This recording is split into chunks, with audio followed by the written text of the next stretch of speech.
Welcome back to Talk Tickers.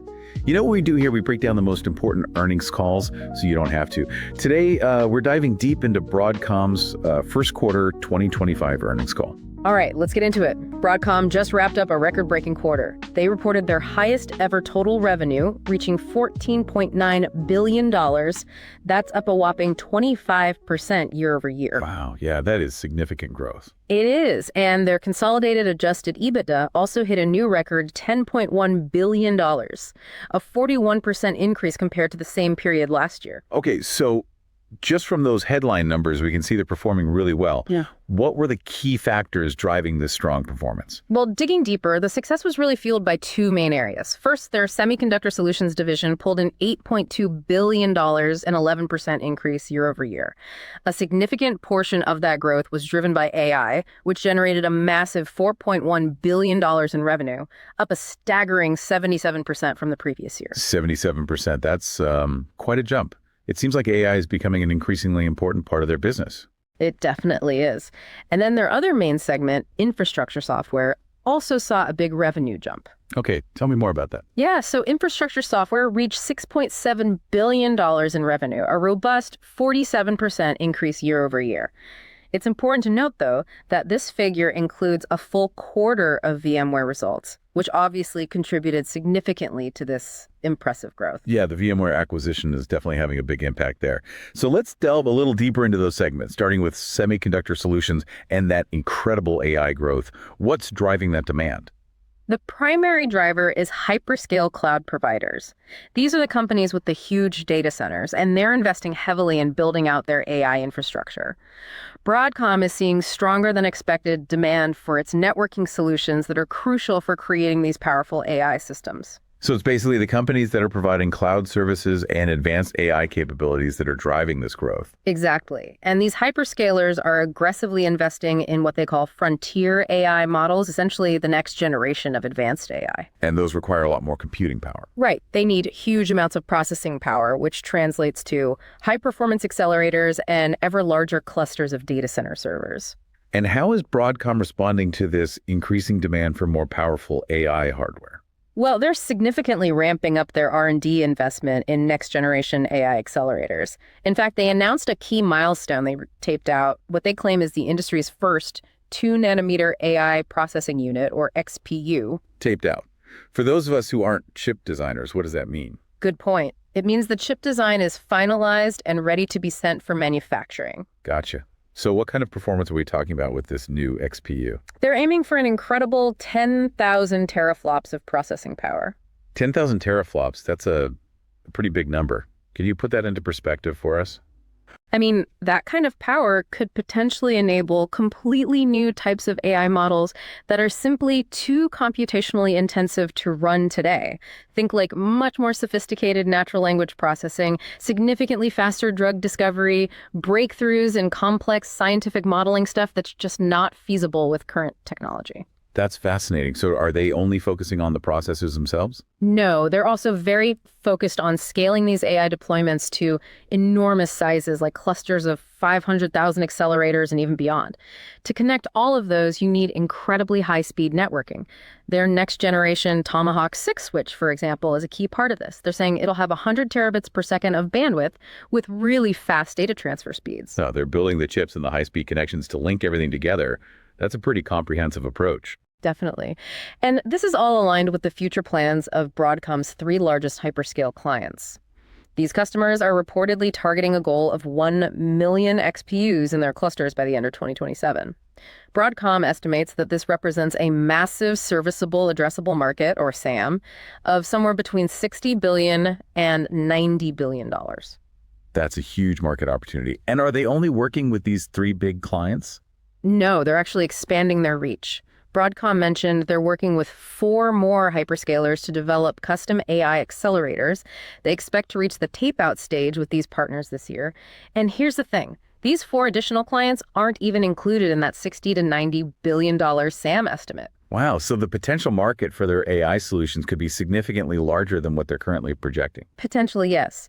They also pointed out that this trend towards customized XPUs is likely to continue for several years. Different AI models have unique requirements, so one-size-fits-all accelerator just isn't going to cut it. Makes sense. Different AI tasks probably benefit from different hardware. Yeah. So what's their near-term outlook for AI revenue? Well, for Q2 of fiscal year 2025, Broadcom expects AI revenue to hit $4.4 billion. That would be a 44% increase compared to the same period last year. So still anticipating very strong growth in the near term. What about the rest of their semiconductor business? Right. Their non-AI semiconductor revenue totaled $4.1 billion in the first quarter. That actually represents a sequential decline, which they mainly attributed to the typical seasonal slowdown in wireless after the holiday season. Right, that makes sense. People aren't buying as many new phones in Q1. So how are their other non-AI semiconductor segments performing? It's a mixed bag. Broadband is recovering nicely, and they're expecting double-digit sequential growth in both Q1 and Q2. Server storage dipped slightly in Q1, but should rebound in Q2. Enterprise networking remains pretty flat as customers work through their existing inventory. Wireless is flat year over year, and the outlook for Q2 is similar. And finally, industrial resales were down significantly, and they expect that trend to continue in Q2. Okay, so a mix of positives and some areas that are facing challenges. What's their overall expectation for non-AI semiconductor revenue in the next quarter? Well, despite seeing year-over-year growth in bookings, they're expecting non-AI semiconductor revenue in Q2 to be roughly flat compared to Q1. Got it. And what does that mean for their total semiconductor revenue guidance for the second quarter? They're guiding for total semiconductor revenue of $8.4 billion, a 2% increase from Q1 and a 17% year-over-year jump. Let's shift gears now and talk about the financial performance of their semiconductor solutions segment as a whole. What are their margins looking like? The gross margin for Semiconductor Solutions was approximately 68%. That's up slightly year over year, driven mainly by their product mix. Operating expenses did increase, largely due to their big R&D investments in AI, resulting in a 57% operating margin. All right, let's move on to their infrastructure software segment. We talked about that 47% year-over-year revenue increase. Can you break down the factors driving that growth? Sure. There are two main drivers. First, their transition from perpetual software licenses to subscription-based models is progressing well. They say over 60% of their customer base has now adopted subscriptions, which gives them a more predictable and recurring revenue stream. Makes sense. That's a trend we're seeing across the software industry. Predictable revenue is always a good thing. What's the second driver? The second driver is their success in upselling customers from their core compute virtualization product, vSphere, to their full-stack VCF offering. VCF basically lets customers virtualize their entire data center infrastructure, essentially creating their own on-premise private cloud. Around 70% of their largest 10,000 customers have now adopted VCF. So they're selling a more complete solution to their existing customers, which is driving higher revenue. Exactly. And they see a lot of growth potential here, especially with AI becoming more prevalent in large enterprises. Oh. Well, many companies want to run their AI workloads within their own data centers using specialized processors like GPUs alongside traditional CPUs. VMware Private AI Foundation is Broadcom's platform that allows them to do that. It virtualizes GPUs along with CPUs. They already have 39 enterprise customers working with NVIDIA on this. Sounds like that could be a big growth area for them. Yeah, they seem to think so. Okay, so what's their revenue outlook for the software segment in the next quarter? For Q2 of fiscal year 2025, they're projecting software revenue of $6.5 billion. That's a 23% increase year over year. And how are their profit margins looking for the software business? Really strong. Their gross margin for infrastructure software is a whopping 92.5%, up from 88% a year ago. And their operating margin also improved significantly to 76%, up from 59% in the prior year. They credit this to the successful integration of VMware and their VCF strategy. So let's move on to some of the overall financial highlights for the first quarter. How did their consolidated gross and operating margins look? Their consolidated gross margin came in at 79.1%, which is better than their guidance. This was mainly due to higher software revenue and a favorable semiconductor product mix. Their total operating expenses were $2 billion, with a significant portion, $1.4 billion, going to R&D. This resulted in operating income of $9.8 billion, a 44% year-over-year increase. Their operating margin was a healthy 66%. Solid numbers all around. What about their cash flow and balance sheet? Free cash flow was $6 billion, representing 40% of revenue. They did note that this was impacted by interest payments on the debt they took on to acquire VMware and by the timing of some tax payments. CapEx for the quarter was $100 million. Inventory increased to $1.9 billion, which they said was to support future revenue growth. They ended the quarter with $9.3 billion in cash and $68.8 billion in gross debt. They actually made significant debt repayments during the quarter, totaling $8.1 billion. Wow, that's impressive. So they're actively managing that debt. Yeah, and they also returned $2.8 billion to stockholders through dividends and used $2 billion for employee share repurchases related to taxes. Sounds like they're focused on both investing in growth and returning value to shareholders. What's their expected share count and guidance for the second quarter? They expect a non-GAAP diluted share count of approximately 4.95 billion shares for Q2. Revenue guidance for the second quarter is $14.9 billion, a 19% year-over-year increase. They expect adjusted EBITDA to be around 66% of revenue for Q2, with a slight sequential decrease in their consolidated gross margin due to the expected product mix. Their non-GAAP tax rate for Q2 and the full fiscal year 2025 is projected to be about 14%. Right, beyond the numbers, what were some of the key insights from management during the call? What did they emphasize? Well, they highlighted their role in enabling hyperscalers to develop custom AI accelerators. Their hardware expertise, they said, nicely complements the software strengths of their partners. They also clarified their definition of an AI customer. Currently, they consider a customer to be someone who's already deployed their solutions at scale in production. They have 3 such customers right now. The 4 additional hyperscalers they're working with are considered partners because they're still in the development phase. So that distinction is important for understanding their current market penetration. What's the typical time frame for moving from designing an AI chip to seeing it in large-scale production? They said it usually takes about 1.5 to 2 years from tape-out to scaled production. They also mentioned that they're very selective in their partnerships for these custom chips. They're looking for long-term, high-volume engagements and generally avoid working with startups. Makes sense. They want to work with companies that are established and have the potential for significant scale. What about generative AI? What's their take on this rapidly growing field? They see generative AI as a significant disruption, but a positive one. They believe it's accelerating semiconductor technology development across the board in chip manufacturing, packaging, and design. They also think it's changing enterprise data center architecture, potentially leading to a trend towards more on-premise AI workloads, which would benefit solutions like VMware Private AI Foundation.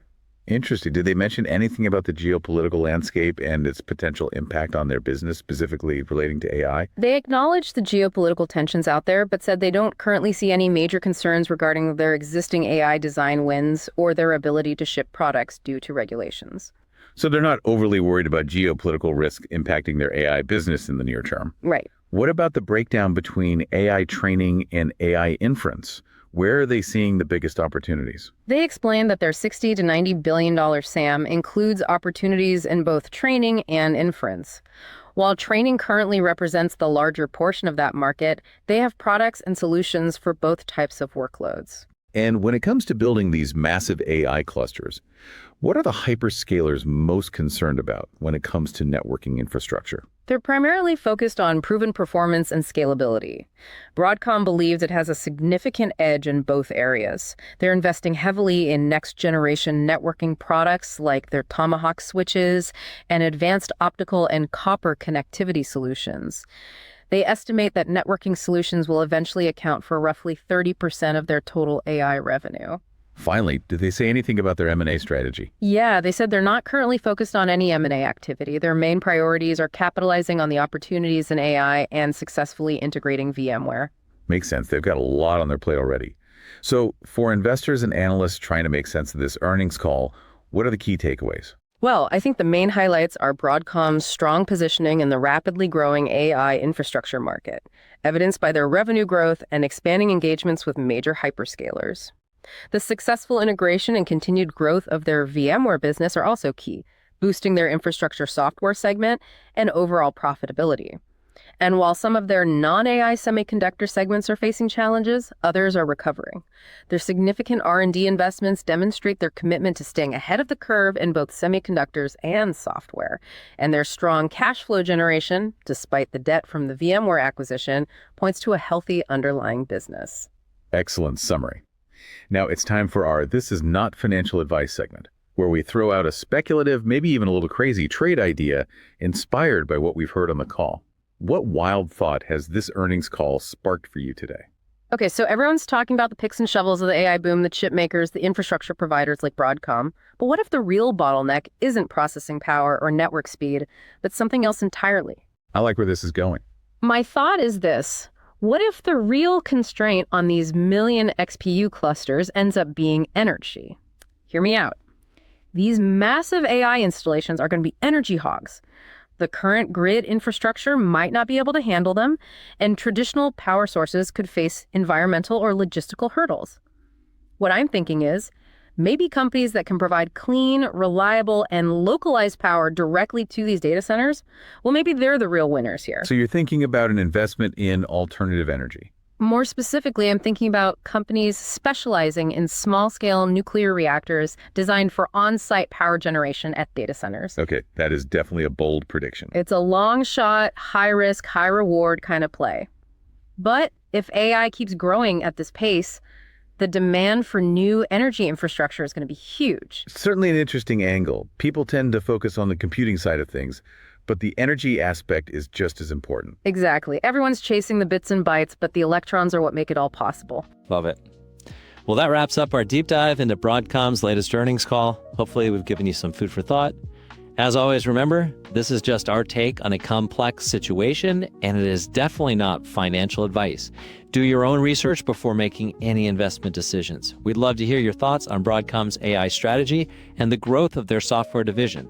Join the conversation online and share your perspectives. And be sure to join us next time for another earnings call deep dive here on Talk Tickers.